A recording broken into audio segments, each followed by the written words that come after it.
बच्चों आज हम लोग देखेंगे नया चैप्टर है एसिड बेसिस एंड सॉल्ट्स। अम्ल, क्षार और लवण, एसिड बेसिस एंड सॉल्ट। बिल्कुल बेसिक बातें हैं जो आप बहुत छोटी क्लासेस से एसिड और बेस के बारे में देखते चले आ रहे हैं। एसिड का मतलब क्या होता है? तो आप कहते हैं acid is a substance having सोर इन test and turn blue litmus to red. Sour in taste and turn blue litmus to red. स्वाद में थोड़ा खट्टा होता है और ब्लू लिटमस पेपर, नीले लिटमस पेपर को लाल रंग में बदल देता है। ये बेसिक बात है। तो बेस क्या होगा? Bases are bitter in taste, थोड़ा कड़वा होता है स्वाद में कैसा होगा? कड़वा होगा। और जस्ट अपोजिट होता है and turn red litmus to blue, red litmus to blue। और रेड लिटमस को किस में बदल देगा? ब्लू लिटमस में बदल देगा। सो these are the some basic points of acid and base। ये एकदम बिल्कुल बेसिक बातें हैं। और अगर आप बेस को देखेंगे तो थोड़ा सा सोपी टच होता है, साबुन के समान थोड़ा सा फिसला होता है, ठीक है। तो अब एक्चुअल में हम एसिड और बेस को कई कॉन्सेप्ट के थ्रू बता सकते हैं। तो उसमें से कुछ कॉन्सेप्ट जो हैं वो सबसे पहला है, अगर आप इसको देखें, Arrhenius concept of acid and base. मैं यहां थोड़े आपके नॉलेज को बूस्ट अप करूंगा, है ना। ये Arrhenius concept of acid and base. तो यहां पे आर्नियस एसिड क्या होगा? What is Arrhenius acid? Arrhenius acid. फिर आर्नियस बेस भी हम देखेंगे। तो आर्नियस एसिड दैट मींस दो substance which produce H plus ion, those substance which produce H plus ion in its aqueous solution is called Arrhenius acid। फिर से देख लिए, Arrhenius acid को क्या कहा? Those substance which produce or donate H plus ion in its aqueous solution is called Arrhenius acid। तो वे पदार्थ जो अपने जलीय विलयन में, अगर आपने उसको जल में घोला है, जलीय विलयन में H प्लस आयन प्रदान करते हैं, उसे हम क्या कहते हैं? आर्हीनियस अम्ल। अब कौन है भाई? तो आप देख सकते हैं HCl, इसको बोलते हैं hydrochloric acid, H2SO4 sulphuric acid, H3PO4 phosphoric acid, HNO3 nitric acid, CH3COOH acetic acid, etcetera. तो ये सारे के सारे जो हैं एसिड है। बिकॉज अब होता क्या है, देखिए, आपने इसको पानी में डिसॉल्व किया, ठीक है। तो ये जो HCl है, ये HCl is split into H plus plus Cl minus. ये प्लस और माइनस में अलग हो गया तो इसने H प्लस दिया, एंड दैट H प्लस, ये जो H प्लस है, ये वाटर में कंबाइंड होकर के H2O के साथ H3O प्लस फॉर्म करेगा। इसको हाइड्रोनियम आयन बोलते हैं। क्या बोलते हैं इसको? That is known as hydronium ion. तो ये तो बात की बात है, लेकिन ध्यान में रखना, ये aqueous solution AQ aqueous solution, the substance which produce H plus ion in its aqueous solution is called an acid. Which acid? Arrhenius acid. तो जो पदार्थ जल में घोलने पर या जल मिलाने पर H प्लस आयन दे वो क्या कहलाता है? आर्हीनियस एसिड कहलाता है। ठीक है, अब इसी में आप देखिए, आपने नेक्स्ट लिखा Arrhenius base. Arrhenius base, Arrhenius क्षार बोलते हैं इसको। अब आर्हीनियस बेस क्या है? तो दो substance which produce OH minus ion. OH is called hydroxyl ion. OH minus ion in its aqueous solution is called Arrhenius base. So those substances which produce hydroxyl ion, OH ion in its aqueous solution is called Arrhenius base. तो वे पदार्थ जो अपने जली विलयन में hydroxyl ion या OH minus ion देते हैं उसे हम क्या कहते हैं? आर्हीनियस क्षार। अब इसका एग्जांपल देखिए, इसके एग्जांपल में आपने लिखा NaOH, KOH, MgOH whole twice, CaOH whole twice, NH4OH etcetera. तो ये सारे के सारे में देखिए OH है, हाइड्रोक्सिल है। ठीक है, हाइड्रोक्सिल ग्रुप। तो यहां पे आपने लिखा NaOH, AQ एक्वस सॉल्यूशन है भाई, और ये स्प्लिट होकर के Na प्लस और OH minus. So due to presence of this OH minus ion और इसी OH माइनस आयन के कारण हम इसको क्या कहते हैं? Arrhenius base. ठीक है, अब आप देखिए कि जैसे आप ये HCl है ना, it is a strong acid, it is a very strong acid. H2SO4 also a strong acid, H3PO4 it is also a strong acid. So these are just like HCl. अब यहां पे अगर आप HCl को देखेंगे तो HCl is not required any medium to produce H plus ion. तो यहां पे आप एक चीज को ध्यान में रखेंगे कि भाई ये जो HCl है, इस HCl को किसी मीडियम, मतलब आप अगर उसमें सॉल्वेंट मिलाएंगे, वाटर ऐड करेंगे तो ही वो H प्लस आयन देगा, ये जरूरी नहीं है। Itself it is 100% ionized. तो ये जो HCl है, अगर आप इस HCl को देखेंगे तो ये बगैर किसी मीडियम के H प्लस और Cl माइनस में ब्रेक होता है, फिर कंबाइंड होता है, फिर ब्रेक होता है, फिर कंबाइंड होता है, ऐसा होता ही रहता है उसमें। तो यहां पे तो ये बात गलत हो गई।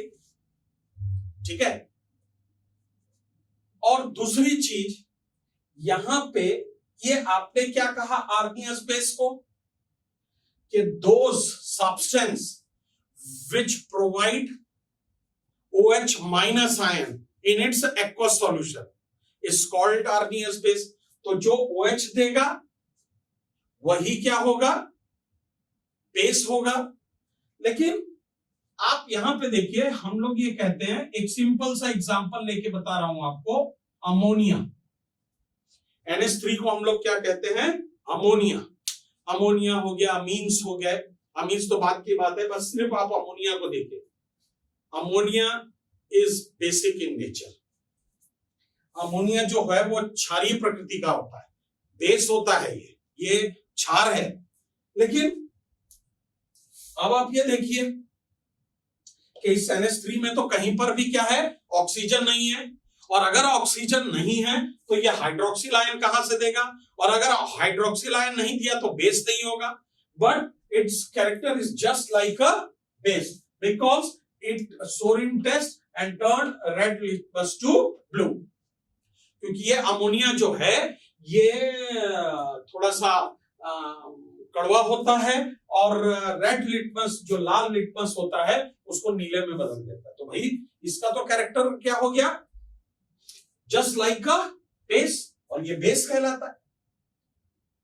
तो अब इसमें ज्यादातर ये आपने बता दिया आर्नियस कॉन्सेप्ट के अकॉर्डिंग, लेकिन कुछ लिमिटेशन भी है, और वो लिमिटेशन में जरूरी नहीं है कि भैया कोई मीडियम ही होना चाहिए, और बेस के लिए भी जरूरी नहीं है कि वो हाइड्रोक्सिल आयन ही दे। ठीक है, तो अब यहां पे एक नया कॉन्सेप्ट आया, ठीक है, Bronsted-lorry concept of acid and base. Bronsted-lorry concept of acid and base, ठीक है। तो अब ब्रोंस्टेड एसिड क्या होता है, ब्रोंस्टेड एसिड, तो उन्होंने कहा दो सब्सटेंस, अब सिंपल उन्होंने कह दिया, दो substance which donate H plus ion is called an acid, Bronsted acid. तो वे पदार्थ जो H प्लस आयन देते हैं, अब देखो यहां पे उन्होंने करेक्ट कर दिया, आर्नियस ने क्या कहा था, दो सब्सटेंस विच डोनेट या produce H plus ion in its aqueous solution, तो उन्होंने एक्वस सॉल्यूशन मीडियम को हटा दिया है। और ब्रोंस्टेड एसिड को क्या कहा, ब्रोंस्टेड ने क्या कहा उसके लिए, कि those substance which donate H plus ion is called Bronsted acid. तो simply donate H plus ion without any medium, without any medium, बिना किसी माध्यम के, बिना किसी माध्यम के, मीडियम के, जो H प्लस दे दे वो क्या है, एसिड है। तो अब इसमें वो सारे के सारे एसिड लिए गए, वो सारे एसिड जो आर्नियस कॉन्सेप्ट में थे, जैसे HCl, H2SO4, HNO3, H3PO4 और CH3COOH etc. So all the Arrhenius acid are Bronsted acid. सभी आर्नियस अम्ल जो हैं वो ब्रोंस्टेड अम्ल है, ठीक है, क्योंकि विदाउट मीडियम, बिना किसी मीडियम के ये H प्लस और Cl माइनस, और जैसे ये H2SO4 है, H2SO4, now it will be converted into H plus plus HSO4 minus, तो वो भी H प्लस दिया, ये भी H प्लस दिया, बट विदाउट एनी मीडियम, बिना किसी माध्यम के। तो all the Bronsted acid, or we can say that all the Arrhenius acid are Bronsted acid. तो जितने भी आर्नियस अम्ल हैं वो सभी के सभी क्या कहलाते हैं, ब्रोंस्टेड एसिड कहलाते हैं। अब ब्रोंस्टेड बेस की बात आती है, ब्रोंस्टेड बेस, तो इसके लिए ब्रोंस्टेड ने क्या कहा, those substance which accept H plus ion, which accept H plus ion is called Bronsted base. Accept H plus ion, तो वे पदार्थ जो H प्लस आयन को एक्सेप्ट करते हैं उसे हम क्या कहते हैं, ब्रोंस्टेड बेस। तो अब इसमें मैंने आपको एक एग्जांपल बताया था, NH3, ठीक है, NH3, और ये NH3 जब एक H प्लस लेगा and it will be converted into NH4 plus, तो इसने एक्सेप्ट किया भाई, और इसी एक्सेप्शन के कारण हम इसको क्या कह रहे हैं, बेस कह रहे हैं, ठीक है। तो ये हो गया Bronsted acid and this is the Bronsted base. So those substance which donate H plus ion and those substance which accept H plus ion. तो donate H plus ion is called Bronsted acid and accept H plus ion is called Bronsted base. So all the Arrhenius acid are Bronsted acid but all the Arrhenius base are not a Bronsted base. ठीक है, तो सभी Arrhenius जो क्षार हैं वो Brønsted क्षार नहीं होते, लेकिन सभी आर्नियस अम्ल जो हैं वो ब्रॉन्स्टेड अम्ल होंगे। ठीक है, तो अब यहां पे ध्यान में रख लेना कि ये सारे के सारे जो हैं HCl हो गया, H2SO4 हो गया, HNO3 हो गया, H3PO4 हो गया, CS3COH हो गया, ये क्या करेगा, ये काम करेगा कि ये ब्लू लिटमस को रेड में बदल देगा।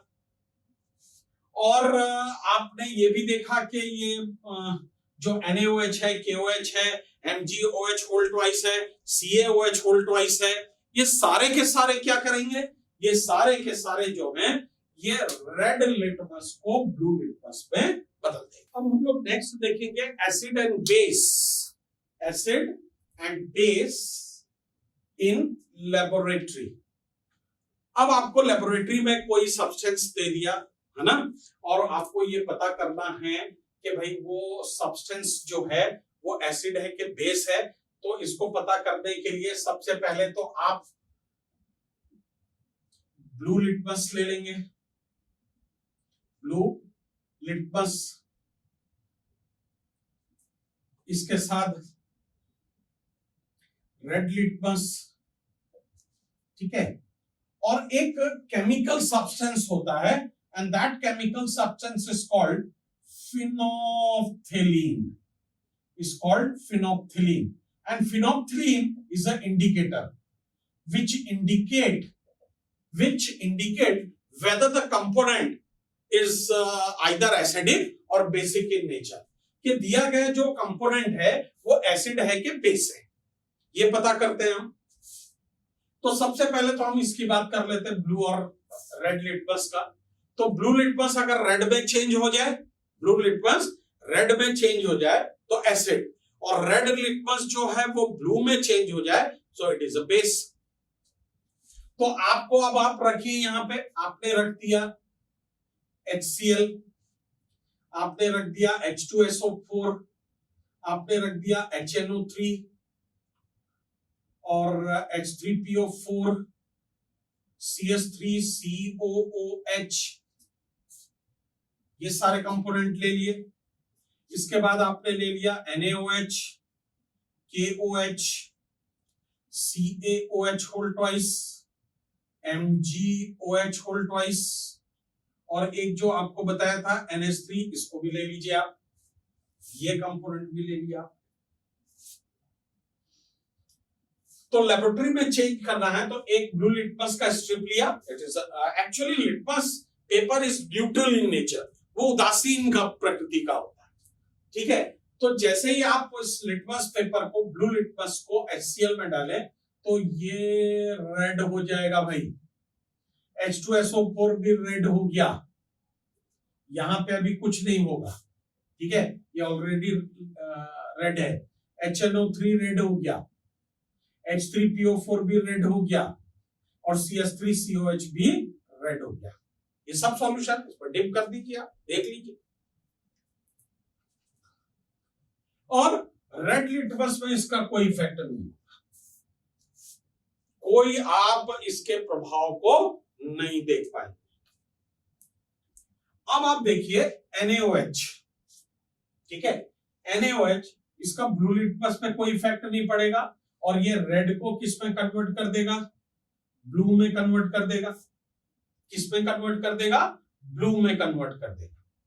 ठीक है, KOH जो है, KOH, ठीक है, अब इस KOH को देखेंगे तो ये भी ब्लू, और इसको सोडियम हाइड्रोक्साइड, ये पोटेशियम हाइड्रोक्साइड, ये कैल्शियम हाइड्रोक्साइड, ये भी हो जाएगा ब्लू। ठीक है, और CaOH होल ट्वाइस और NH3, तो ये भी क्या हो जाएगा, ब्लू कलर का हो जाएगा, और NH3 भी क्या हो जाएगा, ब्लू कलर का, because it is also a base, Brønsted base. ये चेंजेस आपको देख रहे हैं, और यहां से आप पता कर लेंगे कि भाई ये एसिड है और ये बेस है इसके सामने। लेकिन फिनोप्थलीन इंडिकेटर जो होता है, remember that phenolphthalein actually it is slightly acidic in nature, तो इस पे फिनोप्थिलीन का कोई इफेक्ट नहीं होगा, फिनोप्थिलीन, ठीक है, नो इफेक्ट किसमें, एसिड में। लेकिन जैसे ही वो बेस के साथ कंबाइंड होगा, 1 या 2 ड्रॉप आप इसमें सॉल्यूशन में आप मिलाइए फिनोप्थिलीन को, आप देखेंगे कि वो कलर जो है, फिनोप्थिलीन भी जो होता है वो कलरलेस होता है। आप इसमें आप किसी में भी मिलाइए तो देखिए उसके कलर में कोई भी इफेक्ट नहीं होगा। लेकिन जैसे ही आप बेस में इसका 1 या 2 ड्रॉप आप ऐड करेंगे, so it's turn pink colour on adding phenolphthalein,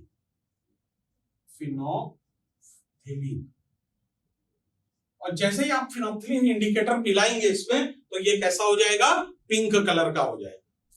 तो अब ये एसिड है, तो इंडिकेटर इसमें कोई आप इफेक्ट नहीं देखेंगे, नो इफेक्ट।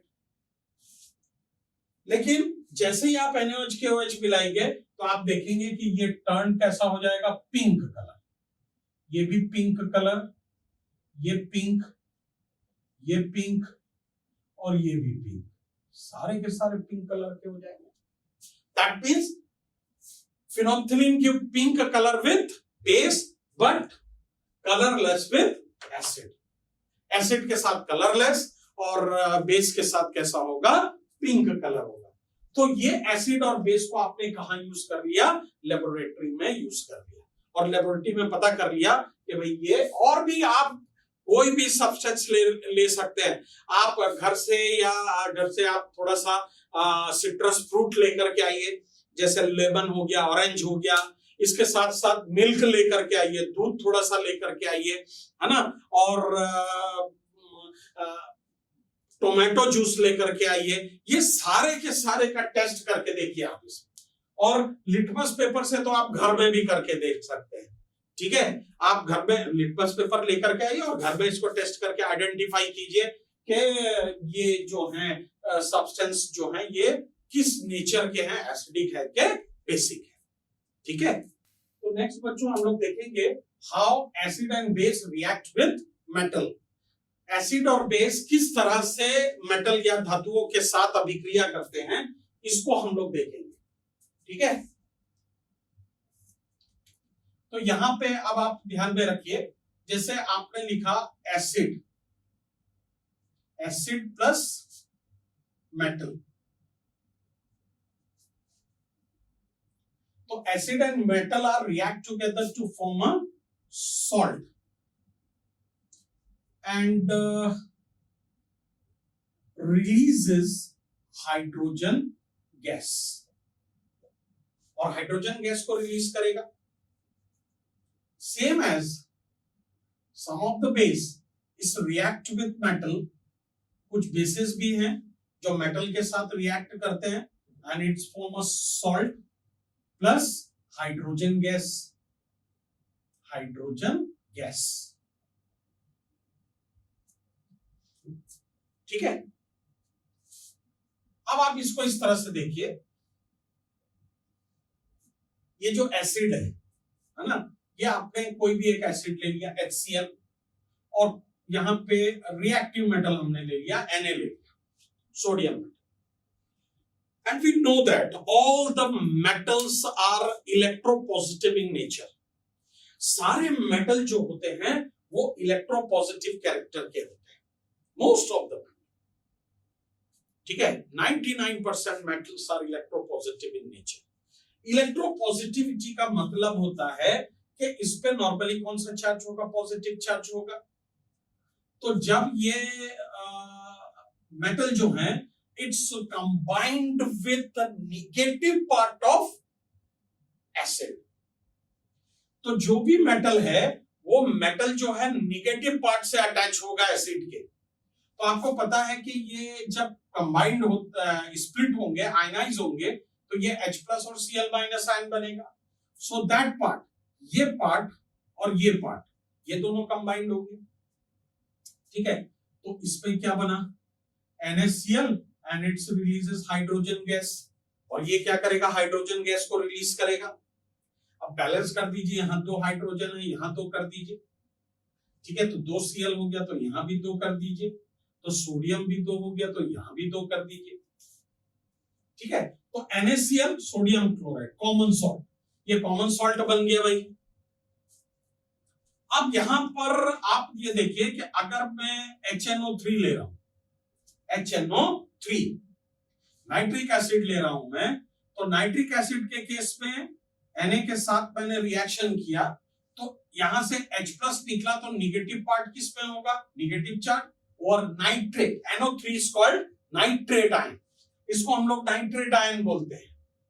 तो ये कन्वर्ट होगा NaNO3 सोडियम नाइट्रेट, और ये जो H+ है ये H+ किस में चेंज होगा, हाइड्रोजन में चेंज होगा। फिर बैलेंस कर दीजिए 2, ये 2 और ये 2। फिर इसी में आप ले लीजिए CH3COOH, इसको सोडियम नाइट्रेट बोलते हैं। क्या बोलते हैं, sodium nitrate, that is known as sodium nitrate salt. CH3COOH ये Na। अब आप ये देखिए कि जब ये ब्रेक होगा तो ये ब्रेक होने पर यहां से H+ निकलेगा और ये नेगेटिव चार्ज होगा, so it will be converted into CH3COONA, sodium acetate, sodium acetate। तो इसका नाम हो गया सोडियम एसीटेट, और ये हाइड्रोजन गैस रिलीज किया, तो फिर हाइड्रोजन है तो इसको 2 कर दीजिए, तो ये और ये भी 2 हो जाएंगे भाई। So all the acid, most of the acid, सभी को तो नहीं कहूंगा क्योंकि आगे आप देखेंगे कि जो नॉन मेटालिक ऑक्साइड होते हैं it's also an acid, and the metallic oxide is also a base. ठीक है, तो उसको बाद में बताऊंगा मैं आपको। पहले तो आप यहां पे देखिए, मोस्ट ऑफ द एसिड, जितने भी एसिड हैं वो मेटल के साथ रिएक्शन करके ज्यादा से ज्यादा एसिड हाइड्रोजन गैस आपको क्या करते हैं, प्रोवाइड करते हैं, हाइड्रोजन गैस देते हैं। तो इसका भी एक परफॉर्मेंस है, आप प्रैक्टिकली आप इसको करके देख सकते हैं, लेकिन मैं आपको यहाँ पे उसको सजेस्ट नहीं करूंगा क्योंकि जो हाइड्रोजन गैस होता है, hydrogen gas it is a highly inflammable in nature because it's having a high calorific value. तो जो भी हाइड्रोजन होता है, हाइड्रोजन जो होता है वो अत्यधिक ज्वलनशील होता है और उसका कैलोरीफिक मान जो होता है बहुत ज्यादा होता है।